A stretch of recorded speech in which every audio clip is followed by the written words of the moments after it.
Hi, Mickey. Hey, Bob. You're dressed up. Oh, and you've got a guitar. I thought I would do a medley of songs from my favorite folk singer, Robert Zimmerman.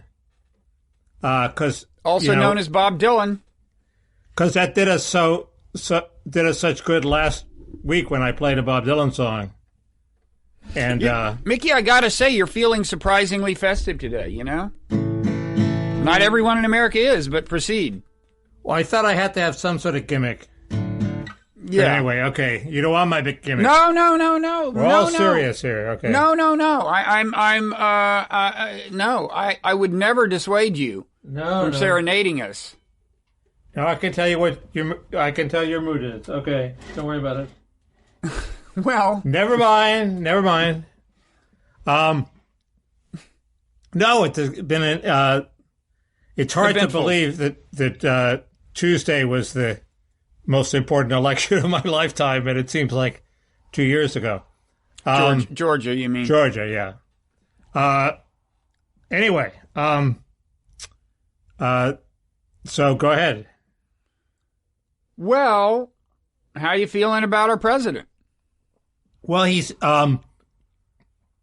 fulfilled all the predictions of his critics about his character, I think, at the last minute. Well, there were glimmers, I would say, even before that. But yes. but you know, I don't know. It's I think your friend. It's a weird guy where Steve Bannon exercises a calming force on him. Did Steve Bannon exercise a calming force? I think so. I think he was better when he had people around him who kept him cabined in, and Bannon was one of those people, and he's gradually eliminated one by one. And not that he ever had around him people who told him no. I mean, Corey Lewandowski didn't tell him no, and he got rid of him early. But he got rid of everybody who would be a no man, who would say no, you can't do that, and who he would listen to.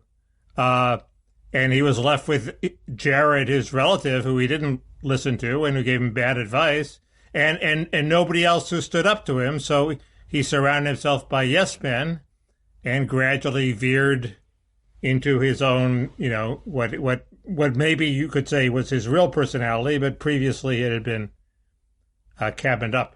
So what were the things they should have said no to this week, and what were the? Well, I mean, seriously. I mean, I noticed on Twitter you were kind of you were dismissing the idea that he could be accused of inciting. Right. I don't think that speech that he gave on the ellipse was an inciting speech. You listen to it, and there's. It'd be a slam dunk in court. I mean, he didn't say anything that was inciting. He said we should go peacefully, let our voices be heard. Obviously, he intended to pressure Pence. But, you're allowed to have a big demonstration to pressure a politician. I mean, Martin Luther King had a big peaceful demonstration to pressure people into passing the Civil Rights Act. Perfectly reasonable thing to do. You can question his goal, but you can't say he was inciting a riot. That doesn't mean he's innocent. All the newspapers said Trump incites riot. I don't think he incited the riot. Well, no, you can say he set up this whole situation over a long period of time, where he said we're going to have this big thing on January 6th, and it's going to be wild, and he attracted all his people there and didn't pay much attention to what they were going to do, and that he's culpable in that way, and sure. Okay, but you criticize the New York Times headline, "Mob incited by Trump storms Capitol." Trump incites mob. There was an earlier one that was even worse. Big headline, Trump incites mob. Well, certainly, I mean, as you know, I have been much more than the average progressive critical of New York Times headlines that I thought were too uncritically kind of pro-resistance and anti-Trump. This one, when I first saw it, I thought, well, that's maybe borderline, but I don't. He certainly incited them. I'm not saying in the legal sense of inciting violence, but the word incite means to stir up, to spur on. He stirred them up, and you've quoted. It's true that the word he didn't stir them up as a mob. He stirred them up to go and peacefully let their voices be heard. And most of them did that. That's what most of them did. And there was this, vanguard of asshole, violent people who, as in all demonstrations, tried to carry the demonstration in a different direction. Yeah, but I mean, my view is he has been, in a certain sense, inciting this ever since November 3rd. I mean, and by the way, in the speech itself, it's true that he used the word peacefully at some point when he was talking about, but he said, all of us here today do not want to see our election victory stolen by emboldened radical left Democrats, which is what they're doing, and stolen by fake news, blah, blah, blah. We will never give up. We will never concede. And so he says, and then in this passage where he says it's time to march to the Capitol, it is up to Congress to confront this egregious assault on our democracy. After this, we're going to walk down, and I'll be there with you. Turned out to be a lie. But anyway, we're going to walk down to the Capitol, and we're going to cheer on our brave senators and congressmen and women. We're probably not going to be cheering so much for some of them because you'll never take back our country with weakness. You have to show strength. Look, you could parse the literal meaning of that. He did then throw in the word peacefully, but that is not my big complaint anyway. There's a larger sense in which he and his allies, like Steve Bannon and Rudy Giuliani, have been setting the stage for this at least since the election. That's what I said. That's what I said. Well, how culpable is he? Should he be impeached? If there were 2 months left, well, there should be some sort of no confidence vote possible. The way you don't have to go through is it a high crime or misdemeanor, and you don't have to go through is he unable, unfit to serve under the 25th Amendment. You just say, sorry, you've so alienated us, and there should be a high bar, like 3/4 of the Congress should have to vote for it. That we're going to get rid of you, and certainly that if there were such a mechanism, that mechanism should be activated. He's behaving completely erratically, and who knows what he would do if he had a month. Should he be impeached now? There's probably enough time, but I'm sort of open to the idea that he should be impeached. I mean, sure. If there were a month, yes. If there were a month left, yes. But 10 days is not going to happen. It's useful as a deterrent. It seemed to have whipped him into shape. I mean, he did concede last night. He's issuing all sorts of hostage tape statements.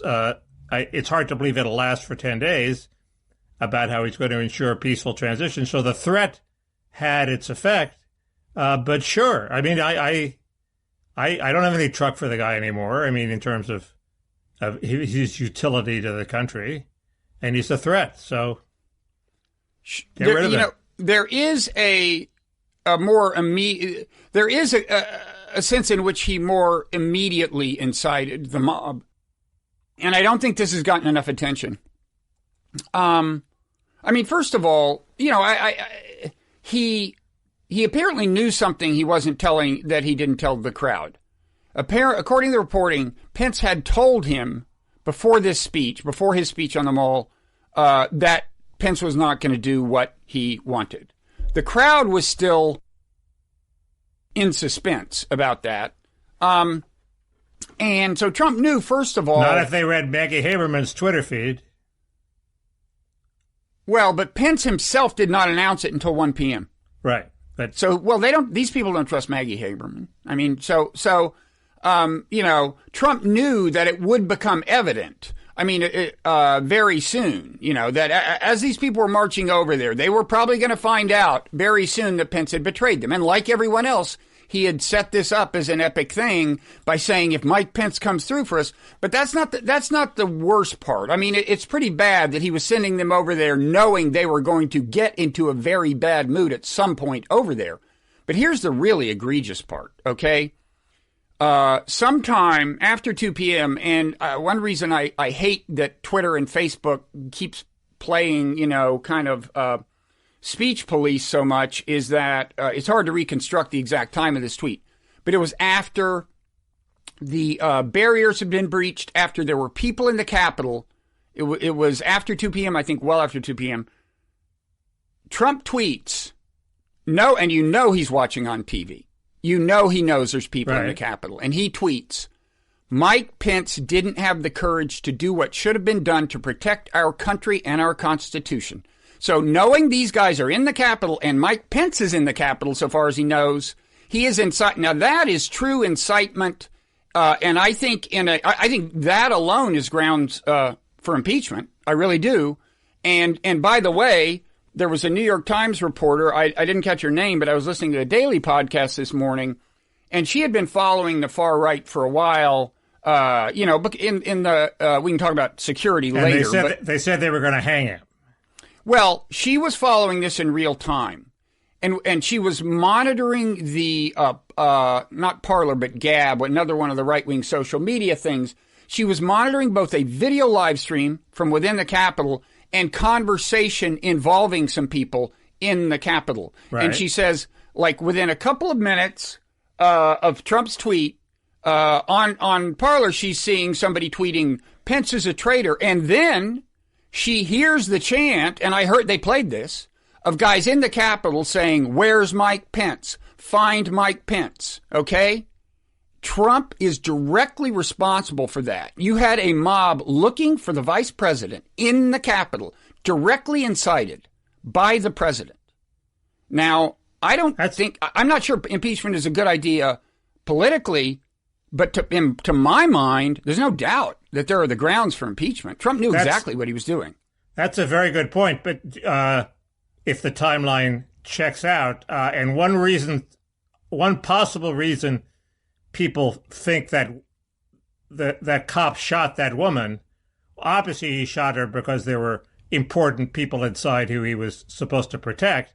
But it's also possible that Pence was around there, and that they were being especially nervous around Pence. Do you think Trump wanted Pence to be killed? I'm not saying that. Who knows what's going on in that brain? Right. I'm not saying. I'm saying for him that's to. Insane. I'm saying for him to not understand that he was increasing the level of physical danger faced by the vice president. Trump would have to be even stupider than I think he is, and I think he's extremely stupid. Okay, he's smart enough and aware enough to know that. And by the way, according to some of the reporting, monitoring this thing within the White House, he was actually happy that the Capitol was being stormed. Well, that was his first reaction. You heard a lot of reports said that, and then Maggie Haberman also reported, who is sort of the voice of God, not infallible, but she has the best sources, that he was upset that the people looked so tacky, which is also a Trumpy thing to do. So, but yes, I mean, the most obvious impeachable ground is his delay in squashing this thing for a couple of hours. Well, what you mean? Was he withholding and not saying things that would squash it? Or calling out the guard. I mean, he delayed it for an hour, I think. Do we know that he was the source of that delay? I think it's been reported. I mean, they eventually had to work around him somehow. I don't quite know how they did that. Let me say one other thing about the woman who was killed. Well, two other things. Have you seen the video of the killing? I've seen two videos. So, first of all, as for the shooting, I always wonder why they don't shoot in the legs or the lower torso if all they really need to do is stop the person and send a message to others, which would have worked.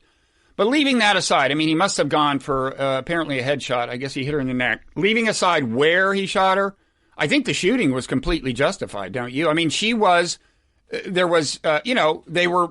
were getting closer and closer to the heart of Congress, apparently, and this was a threshold that had not been breached, and there was a broken window now. Nobody had come through it. Now, it's true that there were cops on the other side of it. In other words, on the outside, right, where tons of rioters were who were trying to calm the situation down. But you can see where the cop is who shoots her. He's on the inside in an area that has not been breached yet. Did you see the Washington Post one where they identify people and they stop the video and identify people?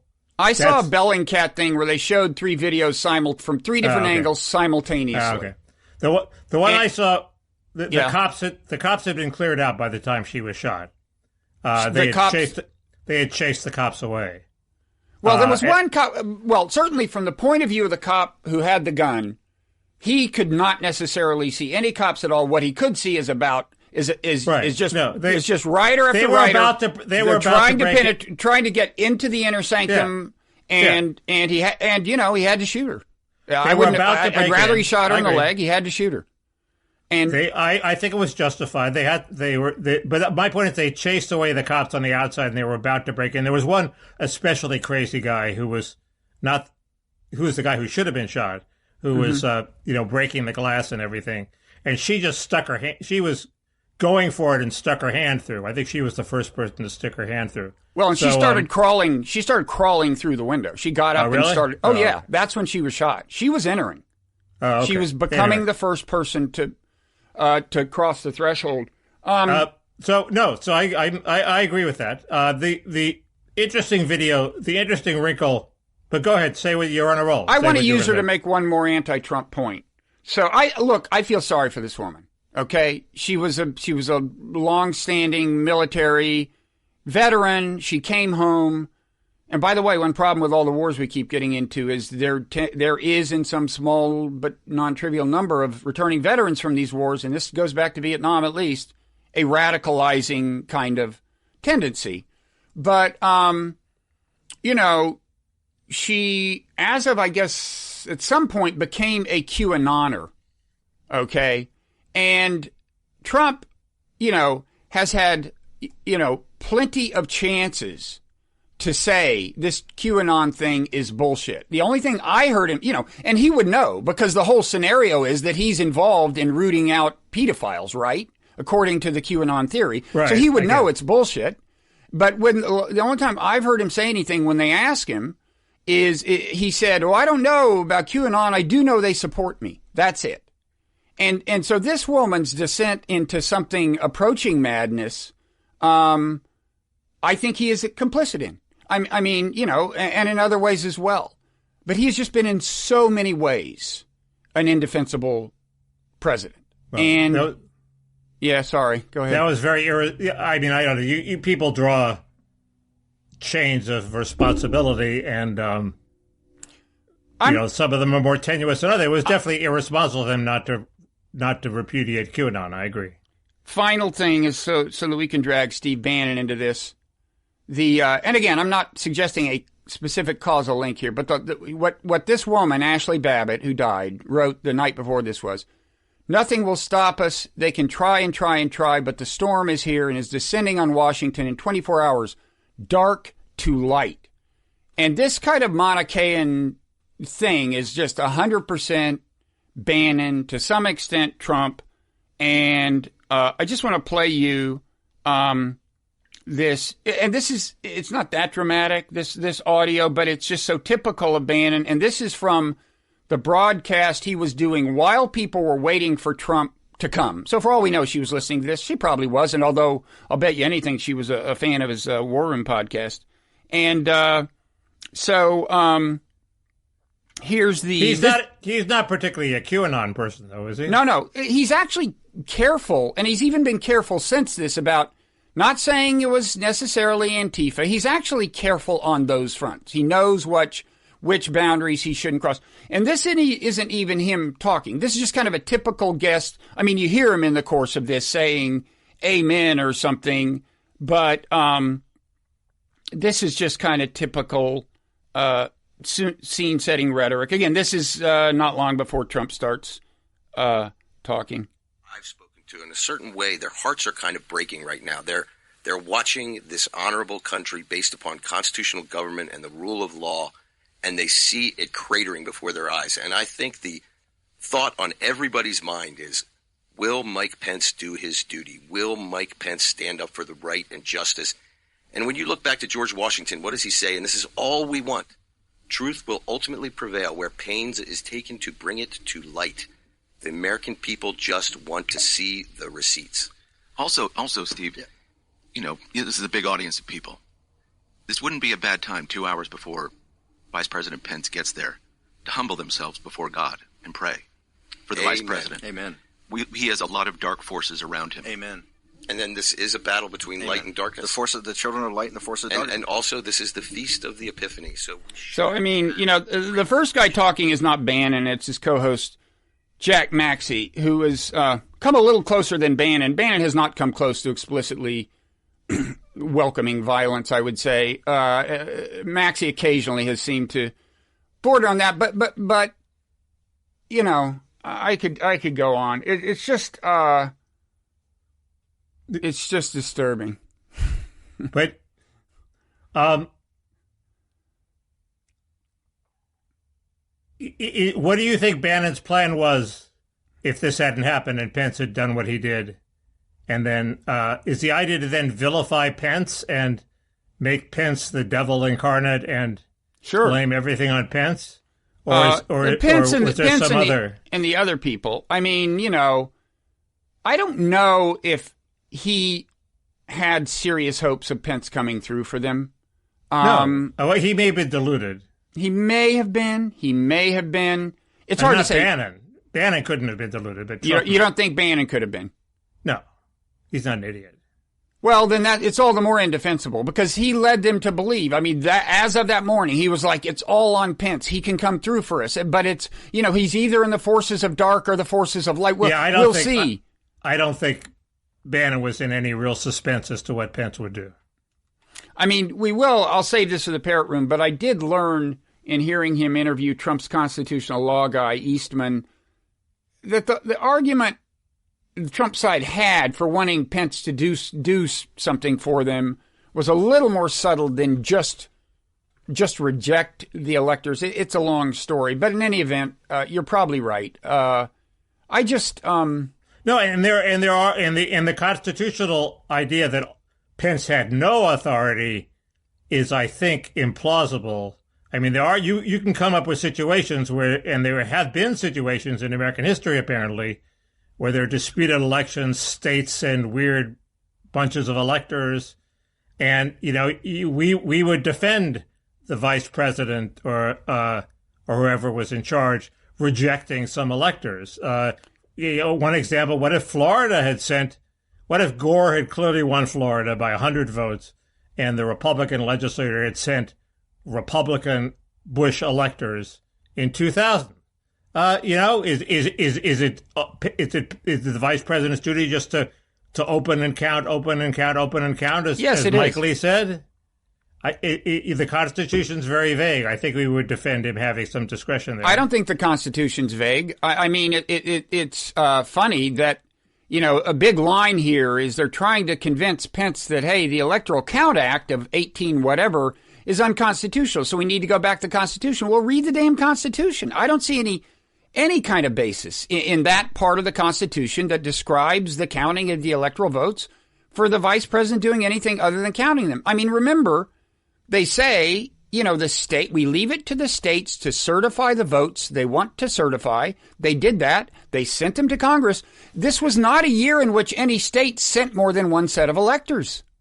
And one of the dishonesties of Bannon has been to talk as if some states have since November 3rd said, hold on, we would like to look into this further. No, they have put enough political pressure on to get, a majority of Republicans in the Arizona Senate, which isn't a majority of the Arizona Senate, to send a letter asking for that. And they got the majority leader of the Pennsylvania Senate. You know, these are all Republicans who finally came under enough political pressure they had to do something.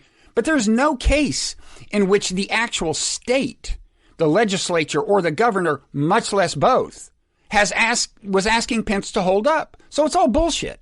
It's all bullshit.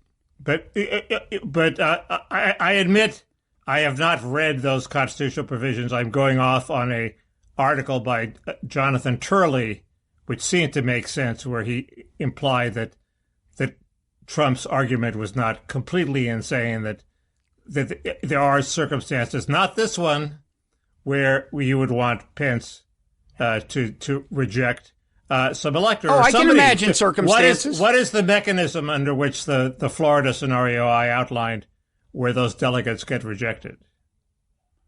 How does it get thrown to the House? I believe if they are duly certified by the state, and there is no ambiguity in that state doesn't send two sets of electors, there's no confusion over who the authorized delegation of electors is, I don't see anything they can do. Now what the administration wanted them to do, this is the subtle part, I guess I'll get into it now.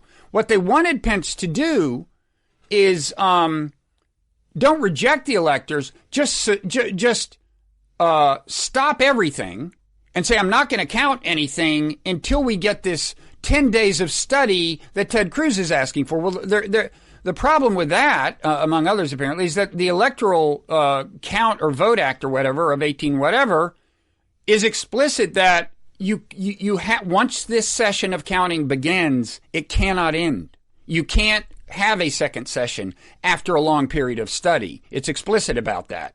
And so, and Pence mentioned that in his reasoning. So there's no mechanism in my hypothetical for Bush not being president, even though Gore won the election in Florida. I mean, there has to be. I think there is some mechanism other than Pence. I don't know what it is, but I think there must be some mechanism. Well, I mean, remember, first of all, that one came before the review of the Supreme Court, before the Electoral College had been selected, right? Florida. In Bush versus Gore, right? Right. But in my hypothetical, the Republican legislature in Florida did what it was threatening to do, which is, even if you say Gore had won, we are going to send Bush electors. That's what they said. I think that's part of what drove the court to do what it did. But let's suppose that this is a hypothetical. That's what happened. They send electors. They send Bush electors, even though Gore won.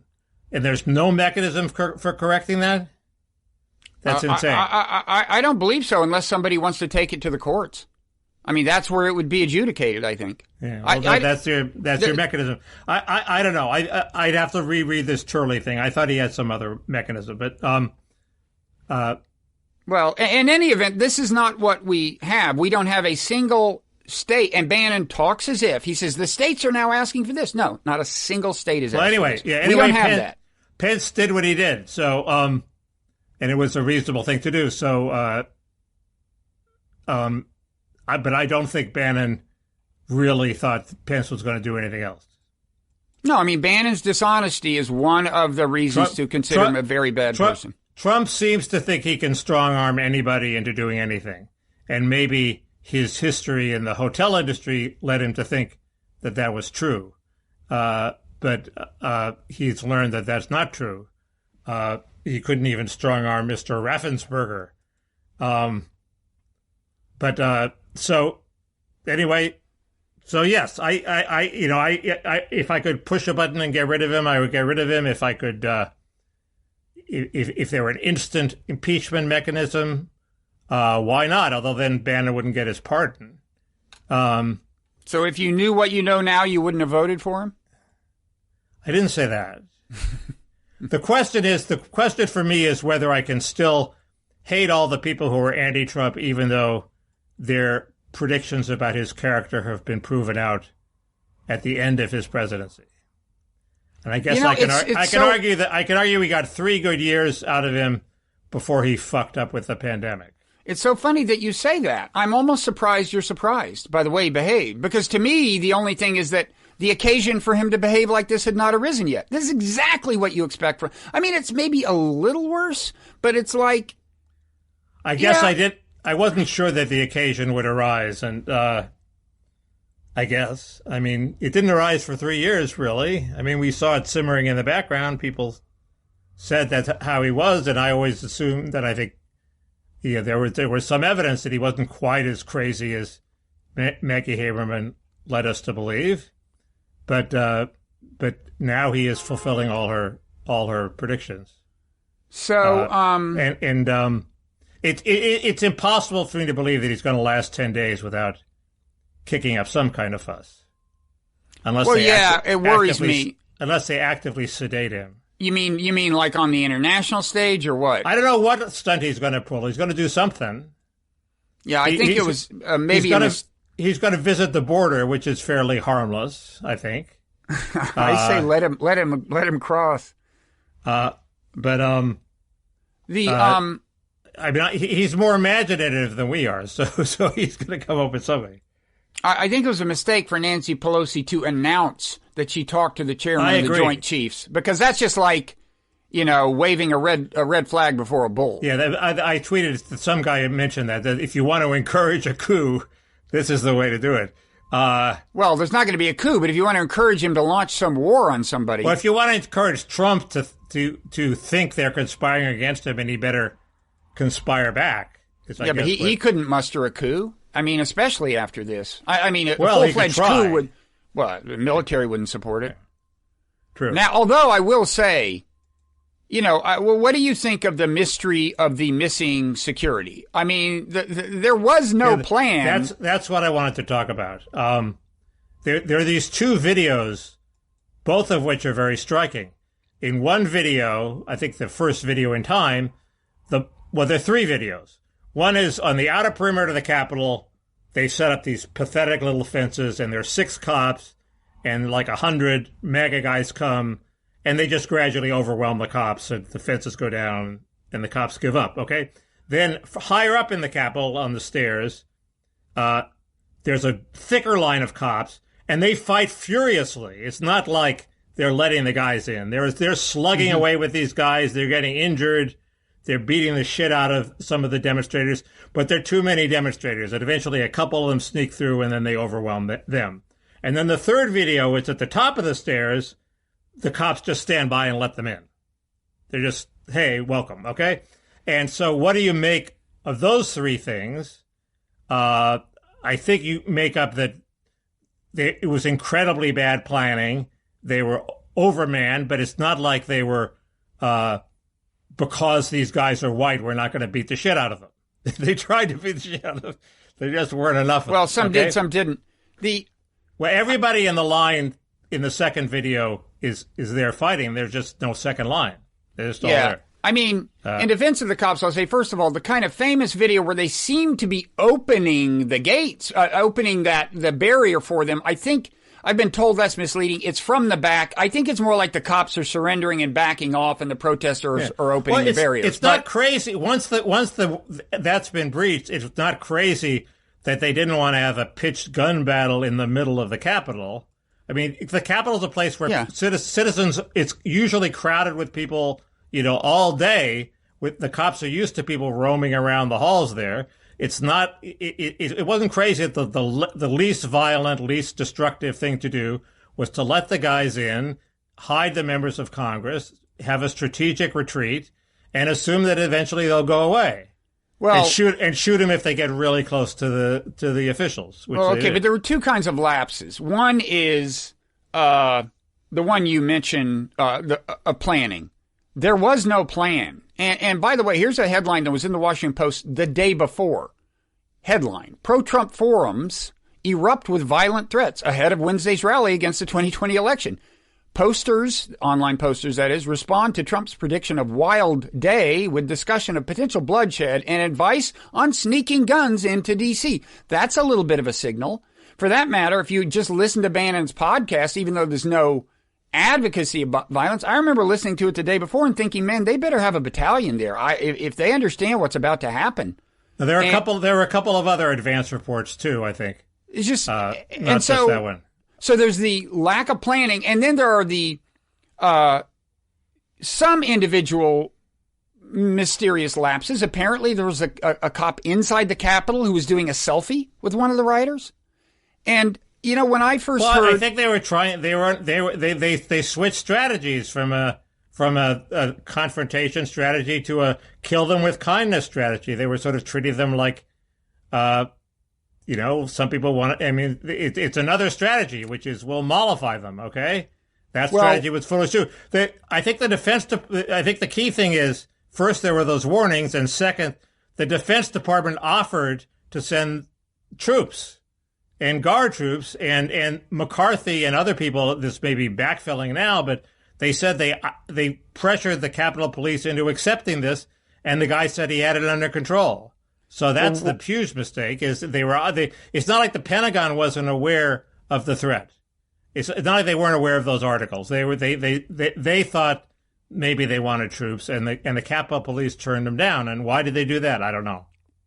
Well, I also heard that the mayor of D.C. discouraged, she wanted a low profile, but that in itself is no excuse. I mean, it's possible to have 1,000 cops inside the Capitol building where no one will see them with gas masks and tear gas. And that's what you needed. You needed to have a plan. What happens if they breach the perimeter? Apparently, they literally did not ask themselves that question. If that happens, you do the tear gas, obviously. Well, they did tear gas them. They did tear gas them. Oh, in a sporadic, they did not have the resources. In a sporadic, but you don't want to have a tear gas fight in the Capitol with that's not I in the Capitol building, Mickey. I think you're wrong. I think they needed to have a strong perimeter with thousands of troops outside the Capitol to stop them from ever getting anywhere near there. That would be fine too. I'm just saying, if you wanted to oblige the mayor who wanted a low profile, you still have to have a plan for what happens if they breach the perimeter. Screw the mayor. I didn't realize the mayor said that. What a stupid thing for the mayor to say. If there are these crazy right-wingers coming to town, why does she want a low profile? What we've established is that there are two different ways to deal with this, and neither was apparently on the planning board. And I just am mystified.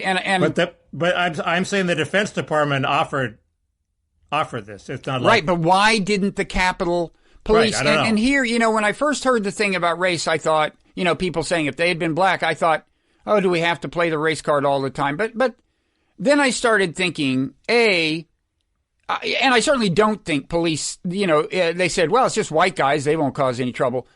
But I think, sometimes at a subconscious or unconscious level, yes, cops may be more frightened of black guys than white guys. But I think more interesting here is the ideological angle. I mean, there are a lot of cops who support Trump. And I think a real possibility here is that when they think of a bunch of Trump supporters on the mall, they just don't think of them as a potential enemy. These are their guys. I mean, I don't know what the ideology is of the former head of the Capitol Police who just stepped down and any other people who should have been involved in planning. But I think there's a real possibility that they just don't, at a visceral level, consider these kinds of people a threat for ideological reasons. It's possible. My first reaction when I heard that theory was, well, that's not my impression of Capitol Police isn't that they're Trumpists so much as they're these good old boys, the southern good old boys, and which isn't quite the same as MAGA activists. But no, it's not implausible. The test case that could be why there was the failure of planning. The test case would be: has there ever been a large black demonstration like this where they did call out massive troops? And I can't think of one. I mean, did Stokely Carmichael or Malcolm X ever have a huge demonstration in Washington? Oh, there's the Million Man March, but that was completely peaceful. There was Martin Luther King. That was obviously going to be peaceful. They did have police. They did have police stashed away. Yeah. Not only, I mean, I happened to see a long time ago I think it was a Meet the Press, right shortly before the March on Washington, and Martin Luther King was one of the guests. And I could not believe it's just, you wouldn't believe it. To go back, how freaked out these white guys on Meet the Press, okay? These are like journalists, were apparently, there's even a guy who says, something kind of ominous about a large number of Negroes assembling on they were, I'm not kidding. It's an amazing piece of footage. And a testament to how much we've changed, in some ways. But they didn't have, but something where, I guess that's right. And they did have costs, but they didn't have them up front. Mm-hmm. Thank God. How would they react if they had been a huge Black Lives Matter protest? Is, I guess, the key question. They obviously had a lot of troops at the White House, but that was the White House. How would they have reacted at the Capitol? I don't know. It's interesting how different a scenario that is, because I think of Black Lives Matter as like a bunch of, they would have anticipated, like, suppose Antifa shows up with Black Lives Matter, right? That would be the fear. And Antifa would. And Antifa would.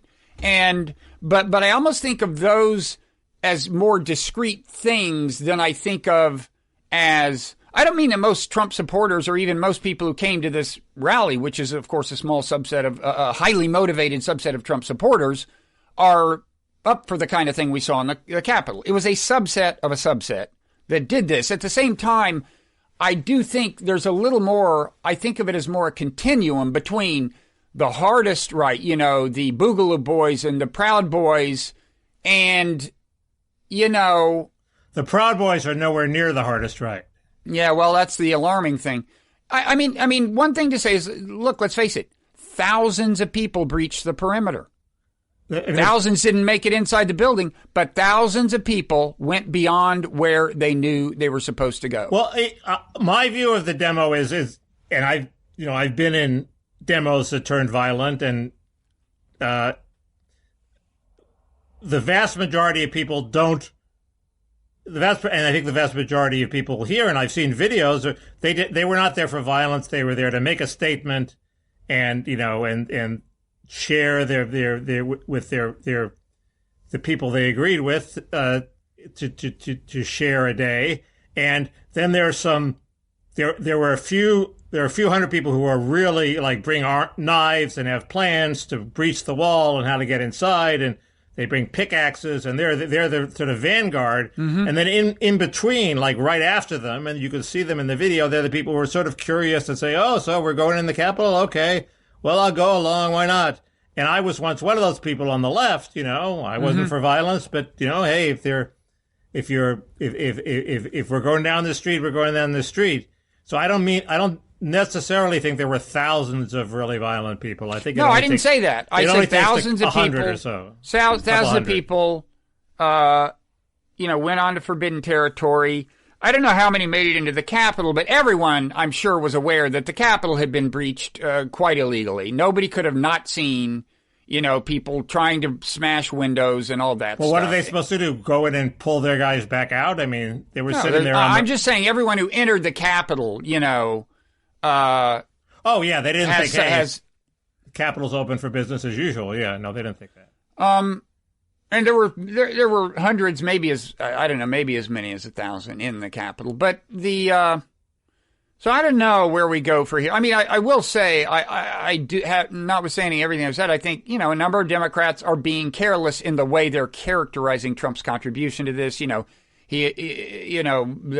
way they use the word incite with respect to insurrection and so on is too loose for my taste. And I'll even kind of defend Rudy. His line about trial by combat, in context, not that bad, actually. What was the context? He said he's saying, look, we'll present our facts and they can present their facts. Trial by combat. He's using it as a metaphor for that, which is worse, not as bad as it sounds out of context. I guess the other thing we haven't discussed is Biden and Harris's reaction. And I thought my line was, even though your point about the latent racism of the Capitol Police may be true. I didn't say that. But okay, the possible latent racism.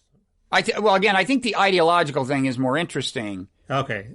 And I'm not even saying it's necessary racism if at a subconscious level a cop is more afraid of a black guy than a white guy. I don't get into defining racism. But go ahead. I thought they have a slam dunk killer point. Trump's people ransack the seat of American government. He's responsible in some sense, if not in that speech, over his setting up the situation. And bad on Trump. We're going to restore normalcy and order, damn it, and we're going to prosecute all these people. And that's a winner, 100% winner. Instead, they talk about how this shows there are two systems of justice in society, and we saw the way BLM was treated, and we saw the way these people were treated, and they make a divisive sort of PC left-wing point about two systems of government, and that's just a terrible, harbinger of how they're going to react if they keep it up. When they're in government. I mean, why miss a unifying moment and make a partisan moment in a divisive speech? And also it's bullshit, because aside from the point you made, there wasn't a lot of systemic racism in the way that the white cops tried to hold back the crowd, at least in that one video. They were trying to beat the shit out of them. And they killed one of them. How many Black Lives Matter protesters were killed? I don't think any. I think some. Well, if you count the guys that were killed by the guy in Kenosha, they were. they weren't in, I don't think they were Antifa. They were something and they were at a Black Lives Matter protest. But I largely agree. I mean, I just had the thought today listening to Biden, I hope everybody understands this country's in a very bad place, and the forces in motion are clearly going to make it worse for reasons we could get into. And I just was thinking today, I wish Biden, when he's speaking, would have in mind as his audience, yes, Democrats, but also have in mind imagine these Trump supporters who may think the election was stolen, but aren't bad people. Think of them as part of your audience, because when he was speaking, there was no indication that he thought of them as part of his audience. I mean, he goes through we're going to unify the country thing, but as you said, he says things that are clearly going to make it harder to win those people over. And it's as if he's still thinking, I've got to speak to my base. Why do you have to speak to your base? Right. You've got the nomination. What's that? Right. It's like he was still campaigning. Yeah. It's not only campaigning for the nomination almost, as opposed to the general, right? But certainly not as if he's already president and can relax for a couple of years. I mean, it's possible. I'm trying to think of why he would make that mistake, other than that Kamala Harris has always been too intimidated by left-wing Twitter. And too intent on proving her bona fides to the left. And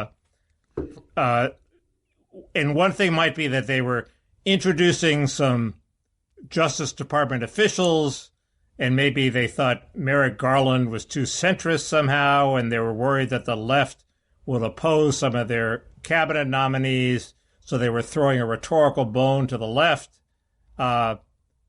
anticipating these cabinet fights, which is silly. They're going to get all their nominees confirmed. They have control of the Senate now. It's not something they had to do, and they didn't have to announce those nominees today. They could have, if it's a national emergency, they could put it off till tomorrow and give their unifying speech and then nominate Merrick Garland. It was still stupid, but I'm just trying to think of why they might have made the mistake. I was kind of thinking that they were holding off on some nominations because they wanted to see whether they would be controlling the Senate. Well, everybody thinks that. Yeah, but there's no signs that was the case. They didn't choose any lefties after they knew they were controlling the Senate. They did not, I think, did they have they didn't choose Bernie for labor. They didn't choose Elizabeth Warren for attorney general. Right? So that's the kind of thing I thought they might do once they knew they were controlling the Senate, but they didn't. Well, no, because if you lose if you have a tenuous 0-seat majority in the Senate, and Biden has said this explicitly. He said, I was going to appoint Bernie, then we decided not to, because he can't risk that seat. If he loses that seat. Is it not, who's the governor? It's not a Democratic governor in Vermont? No. Charlie Baker. What about Elizabeth Warren, though? What about Elizabeth Warren? Wouldn't a Democratic governor be appointing the replacement? I'm sorry. I'm thinking Massachusetts is a Republican governor. Vermont, I don't know. But the point is, you could still lose. Yeah. No, I take that point. There was a freak election. Martha Moakley, or whatever her name was, lost her slam dunk election in Massachusetts, and Obama lost his filibuster-proof majority. I mean, that's seared into everybody's mind. They're not going to risk that. Okay. Did they have any doubts that Merrick Garland would be approved? I don't know. I can't. Well, they certainly can't now, but it's hard to believe that Mitch McConnell, even if Republicans controlled the Senate, would squash him a second time. That would be pretty much rubbing salt in the wounds. Not that that's beyond him. What are the larger forces that you think are still putting the country in danger? Because I always have the America's America, we'll get over this. It'll be over by Thanksgiving attitude. Well, these are cliches by now. But, there are just we're living in separate realities. It's like if you wanted to go about persuading some of the Stop the Steal people that it isn't a slam dunk case, that there was some kind of orchestrated fraud that made the difference, which is the belief that Bannon and Rudy and Trump have been promulgating, even though Bannon knows better. What would you do? how do you reach them? They're in their own ecosystem. And one reason I don't like, by the way, this, the social media platforms playing Big Brother with the right is they're slowly chasing them onto their own social media platforms. Oh, sure. There's a big one today. Dan Bongino, who is a right-wing sort of controversialist, has abandoned Twitter for Parler after taking an ownership stake in Parler, and so he brings a huge following, and 20 more people like him, and you're talking Parler's a going deal. There's an alternative to Twitter, is an alternative to YouTube. Now, is Gab the Facebook alternative? Parler's the Twitter alternative. Rumble's the YouTube alternative. Is Gab the Facebook alternative or what? No, Gab and Parler are both Twitter alternatives. So anyway, I don't think that's good. But also you just see, once you have a polarized country, the incentive for everyone on social media is to to elevate their status within their own tribe. And so you see them both saying uncritical things and building these alternative realities. And I want to emphasize, I think, the resistance has been living in its alternative reality and hasn't been very good at appraising the world objectively. You don't think that Jonathan Turley's idea of a commission two-year commission to look thoroughly at the 2020 election will do the job? I think it's a good idea. I don't think it'll do the job, but I think it'll help. I suppose maybe is there a commission that both would trust? I almost think it's so bad that whether they trusted it would depend on what it wound up saying. You'd have to get them to sign off ahead of time. Turley goes in, or I think it was Turley goes into what was wrong with the selection of previous commissions. And you'd have to find like the most responsible gadfly on either side somehow. I don't know if that person exists. Probably does, but I agree. But and also didn't this sort of pierce the bubbles? I mean, this is an event that surely Bannon's people have to recognize that, hey, maybe we went a little too far. We've heard. Nah, that's not where they are. I mean, he's at this awkward moment where he has to start kind of conceding that his 100% confident guarantees that Trump would serve a second term are starting to look a little dubious. But he's not even giving, he has hopes that these states, remember, he and allied people are responsible for putting the political pressure on that led individual people and groups of people in these states like Arizona, Pennsylvania, to signal that they wanted to take a break and reconsider and so on, even though he never got an actual state to do that. And he wants to continue on that front. You could see he was crestfallen when he had Eastman on yesterday, Trump's attorney, one of Trump's attorneys, and Eastman said, I think, given that Trump's statement this morning that there will be an orderly transition, I think we have to, concede that Biden's going to be the next president. And Bannon, he's like, but when you say that, I think Bannon knows the truth has to come to his followers eventually. He just doesn't want to be the one who breaks the news to them. But anyway, he's turning this, by and large, he's changing the narrative to the long term. He's saying, okay, what we're seeing now is an attempt to toxify Trump, which is true. It's, and various people are taking the opportunity to get off the Trump bandwagon, Republicans. And so far you haven't taken the opportunity to regret your vote, but I'll press you on that in the Parrot Room. Mickey's vote, I'm writing down. He's preparing for the long haul. He's preparing.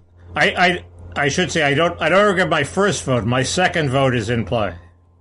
Okay. Given how Trump has behaved, I would not. The prospect of 4 years of this is pretty horrifying. We will discuss this in the Parrot Room. Although you could argue, more people should have voted for him this time, so he wouldn't have done this he would have just won and not done the stop the steal. Well, that's the argument. The argument is he's behaving crazy because he lost, and if he'd won, he wouldn't be so crazy. But he's been crazy enough. So anyway, no, Bannon, he's in it for the long haul. I mean, one question is, we can get into the details of this. Does this make it more or less likely that Bannon gets pardoned? I think you could argue less. And if he's in jail, he'll have trouble leading anything. But he is preparing, and his influence has really grown considerably from where it was a couple of years ago anyway. In the course of all this, he's now got a big audience, and I think you're his biggest fan, Bob. I don't think he has that much influence. You know, it's funny. I was, who was it who I was saying? It was some lefty. Oh, yeah. It was Aaron Mate. I said to him after I taped something with him, you know, I was mentioning Bannon's podcast. He was saying, yeah, lately I've been hearing all these people are listening to Bannon's podcast. What is it?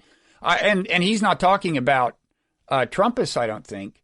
But his audience has manifestly grown, not as much as he claims, but and I'm telling you, he's been at the heart of this thing. I think he's been just about as important as anyone in making this a thing. And you know, he's looking to the long term. He's saying right now, ostensibly, he's trying to keep Trump the leader of Trumpism. Whereas you know that Josh Hawley in his heart would be happy for Trump to get so toxified that he would just go away. Bannon is still on Trump's side, but again, Bannon is still jockeying for a pardon. So who knows whether Bannon wouldn't be happy to jettison Trump 2 weeks from now. At this point, I mean, the guy who came out smelling like a rose this week is Tom Cotton, because he refused to go along with the Hawley-Cruz initiative, and he seemed to be consistent in that he calls out the National Guard in all situations. He would call them out for BLM, and he would call them out for these guys. So he looked like a great statesman. I have to enjoy Ted Cruz's consistently bad sense of timing. I mean, 4.5 years ago, he's at the Republican convention. He's decided he's going to carry the banner of true conservatism. You know, he gets up and gives that speech, and Trump just totally outplays him. He's drowned by booze, and then Trump comes out early, and people celebrate, and Cruz has to ultimately suck up to Trump and decide he's on the bandwagon. And then he jumps on the Hawley bandwagon, and then, you know, Wednesday happens, and half of the bandwagon deserts the bandwagon. But Cruz has already made the speech in the Senate. By, you know, the protesters / rioters gave him just enough time, you know, to indelibly associate himself with Trump. He is such a jerk. Couldn't happen to a nicer guy, but I do think there have been times over the last couple of months when I thought I would take Cruz. It's so crazy that even Cruz is so horrible. I'd rather have Cruz than Nikki Haley. It's a tough one, but Cruz, the thing Cruz has is a lot of actual Joseph McCarthy in him, in addition to physically resembling Joseph McCarthy. Isn't the law, if you were writing the dream script of the anti-Trump forces, and this does seem possible, the final shoe to drop is that Melania leaves him, right? I mean, if you're looking for the last act of the madness of Donald Trump, she has to be thinking, what the fuck have I gotten myself into, right?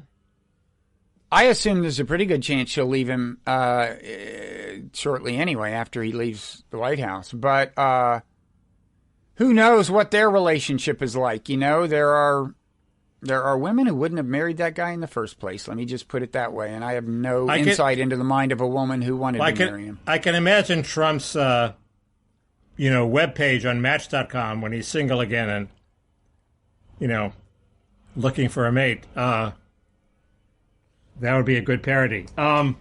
Okay, or a bad parody. I think I want to think Tinder when I think Trump, not Match.com. Let's. He has good photos and bad photos, Bob. I guess he'd pick the good photos. So we've been doing this a little more than an hour. There's a lot. I mean, we haven't even talked about Georgia, which we should talk about, and we should. We haven't talked about Georgia, and there's one topic we could talk about in the Parrot Room, which is, Bob, the resurgence of the virus came from China theory, which you dismissed as crude propaganda. No, I haven't dismissed the virus came from China. You mean the virus came from a lab. And you're wrong. Yes. You're wrong. I have not dismissed the virus escaped from a lab. I have dismissed the virus designed as a bioweapon and escaped from a lab. Well, but the Nicholson Baker takes an intermediate position, which is the virus was designed in the lab, not as a bioweapon, but so they could test out their defenses against it, and then it escaped.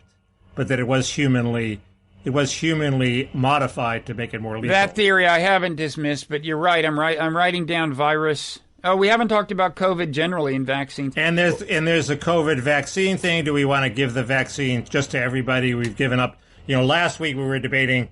Well, I was debating. Well, shouldn't Category 1C take the place of Category 1B in the priority list, and they should flip them. And this week it's become clear that the categories are just slowing everything down. And there's a big debate between de Blasio and Cuomo, where de Blasio says, I have all this vaccine, it's going to expire, just let me give it to people who aren't in the priority list. And Cuomo's saying, no, you have to give it in order. And Cuomo's obviously completely wrong. Well, not only that, isn't Cuomo like criminalizing, yeah, he said they're going to fine them hundreds of thousands of dollars if they give it to people who aren't authorized.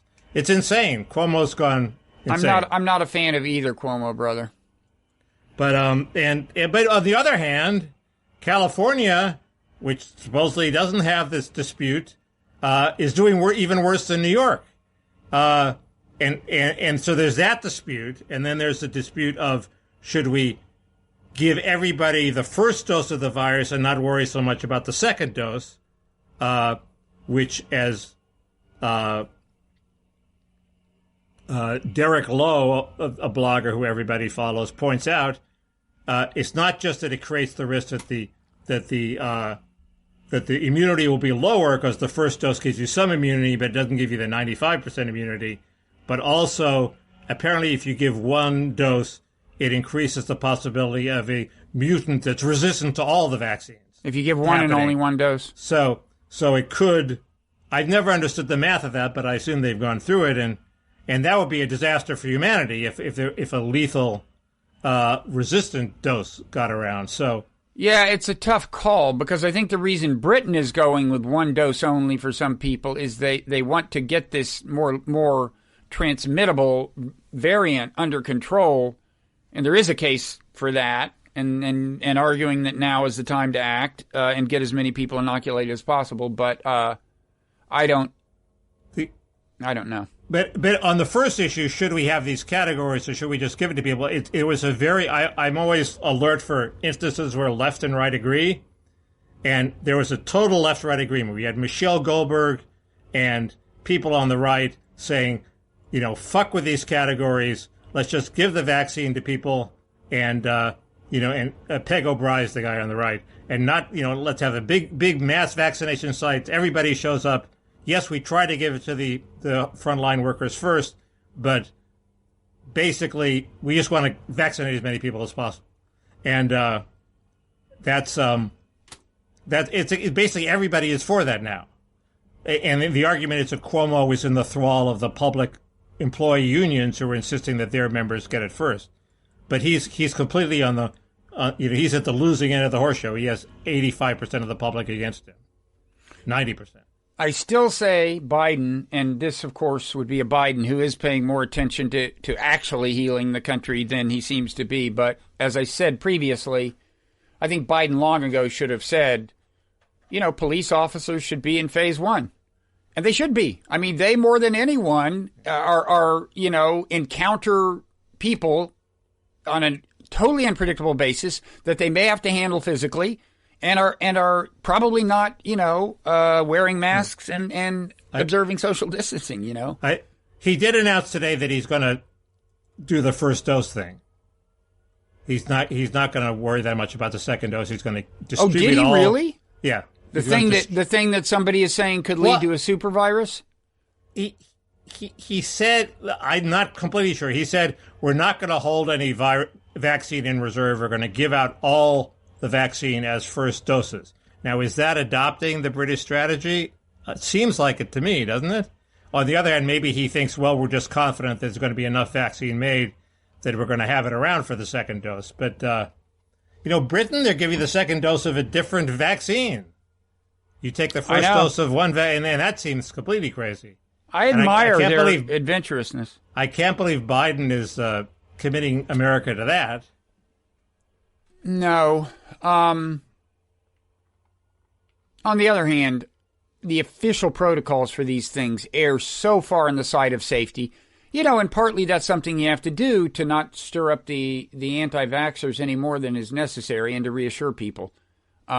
But I doubt that Britain's doing anything that is actually hugely risky, but who knows? Make it two minor points tangent to this. Meghan McArdle said she was in the hospital recently for some other ailment, and talking to the nurses, it was clear that they want to take the vaccine. They just want to take it 2 months from now. They don't want to take it. It's not like they're anti-vaxxers. They just want you to go first. And and she, that infuriated her, and she thought, well, we should put the hammer down and say, we give you a chance, and if you turn down your chance, you go to the back of the line. Well, under most scenarios, there is no back of the line. There's a mass vaccination event. If you show up in line, you get the vaccine. The second thing is the rich have adopted this strategy, sort of without government approval. I mean, there is a pharmacy around here that has a list, supposedly. Everybody thinks it's true. You get on the list, they will give you the vaccine. I assume they're giving the surplus vaccine after they've used whatever they have on the priorities, or and maybe they get it from somebody else. But rich people are signing up. Well, I'm available if they want to vaccinate me, but as of now, I think I'm in phase 4 or something. I'm with the nurses. I'm like, you and I should swap. You should be able to give away your place in line. I would take your place in line. I know friends who want to sell their place in line, and I say, no, you can't do that. There is no. It's not like a ticket to a rock concert. So Mickey, we should go before long. It's been well over an hour. You were just getting started, man. Yeah, but there's a whole Parrot Room to go. Okay, I have one parting shot we can discuss in the Parrot Room. What is that? Victoria Nuland.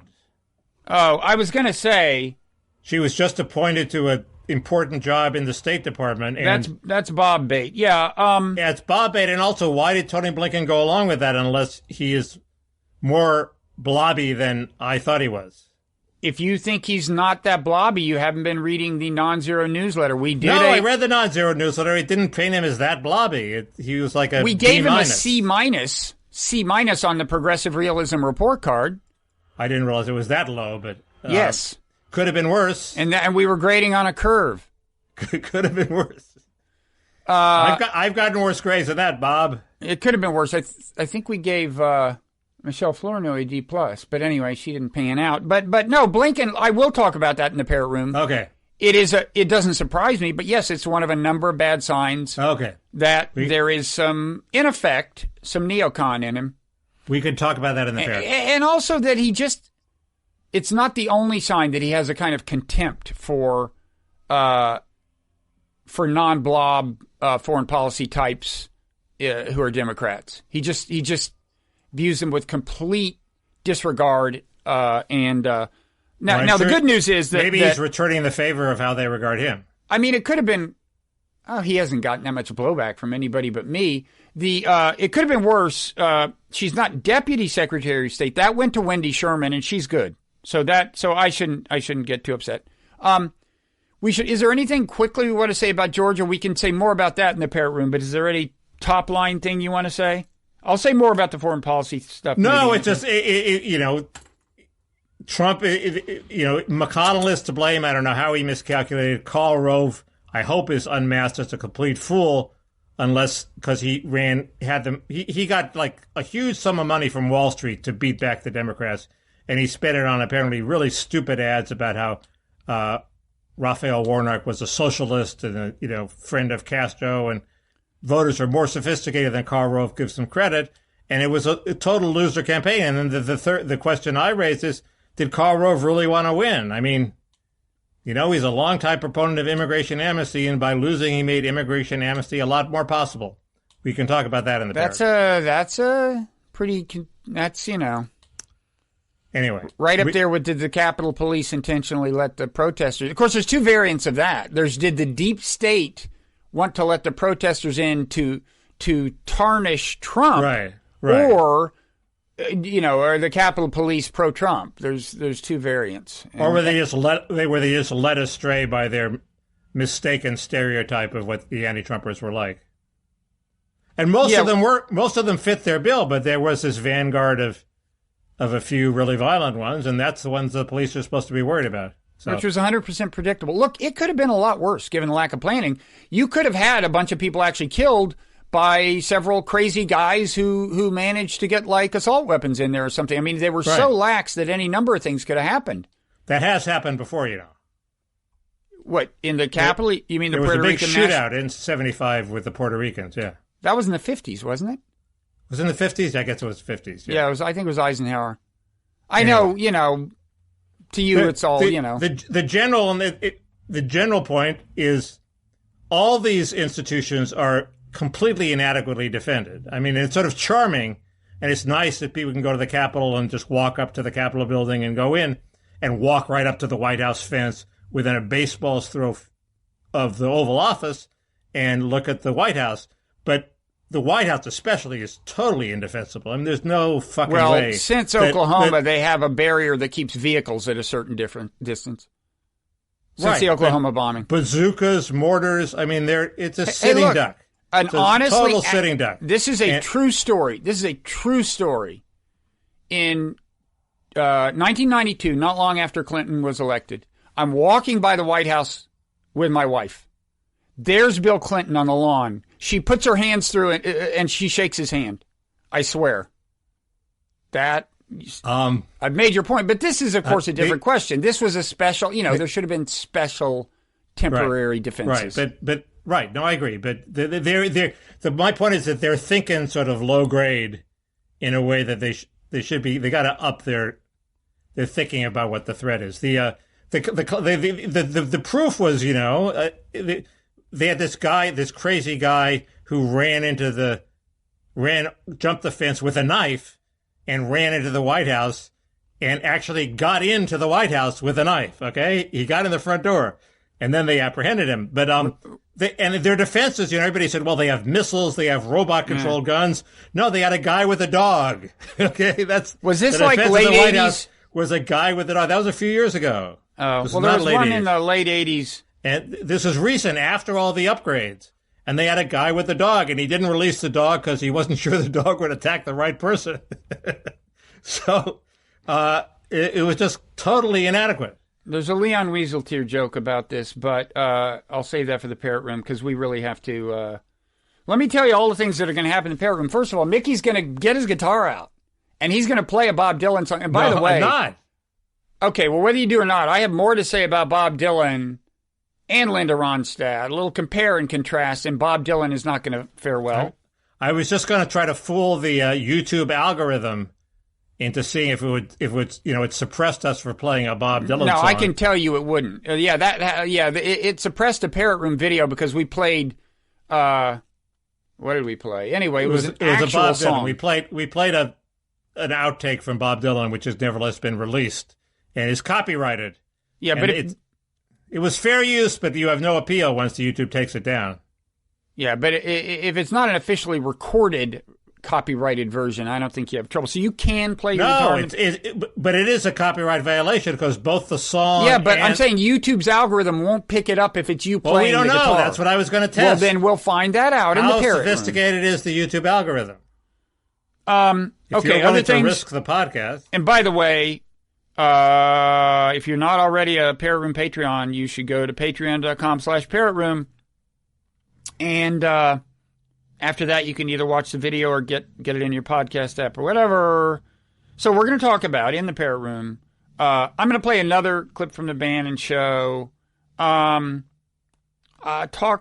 think we should talk more. I definitely want to talk more about the impeachment scenario. You're going to play Bob Dylan. Maybe a little more about whether Steve Bannon will be pardoned. The foreign policy, Victoria Nuland, fine. I'm going to ask you a branding question about my newsletter. We're going to start a paid version, although there will still be a less frequent free version available. The newsletter that you can sign up for at nonzero.org, and I need to get your advice on that. There's a little bit of Epstein-Barr news. In the sense of the disease, or in the sense of Jeffrey and William? In the sense of William and Jeffrey. Not big, but we can talk about it. I should have led with that. If I had known that, I would have led with that. It's not big. I'm writing it down. Epstein-Barr. And other stuff in the Parrot Room. So, any other critical? No, nothing critical. Nothing critical. Okay. So then, I feel bad about my reaction to your guitar, Mickey. I didn't mean. I was just a little surprised. There's so much. So there's an air of somberness about. Don't worry about my hurt feelings, Bob. Yeah, I wouldn't. I know they don't amount to more than a hill of beans in this crazy world. You and I don't amount to a hill of beans in this crazy world. But still, we will persist and be in the Parrot Room. You are at Kaus Mickey on Twitter. I'm at Robert Wright. Your newsletter is kausfiles. Any other? Substack. Yeah, although if they just search for kausfiles, they'll probably find it. No, because there's another kausfiles, but you have to look for Substack. Okay, so Google kausfiles and Substack. Mine, you can go either way. Just nonzero.org, go there and sign up, or Google Nonzero and kausfiles. People should smash the like button so that we will be within 2 orders of magnitude of the number of likes that Steve Bannon gets on his thing. If you want to fight for a better America, that's what you need to do. And you are looking more like Steve Bannon, so at some point... Well... At some point, you could kidnap him if you want to bring this movement to a halt and just appear on his show as Steve Bannon and slowly steer the movement back into sanity. You think? That's my script. I'm in Hollywood. I'm gonna have to write a script where I don't think even Hollywood would buy that. But thanks for the thought. Okay, so we will see you in the Parrot Room and then next week. Yes, see you there. Wait, have your parrot say something. To just to, See you in the Parrot Room, Bob. Folks, you'll get more of that in the Parrot Room itself. Okay, we'll see you.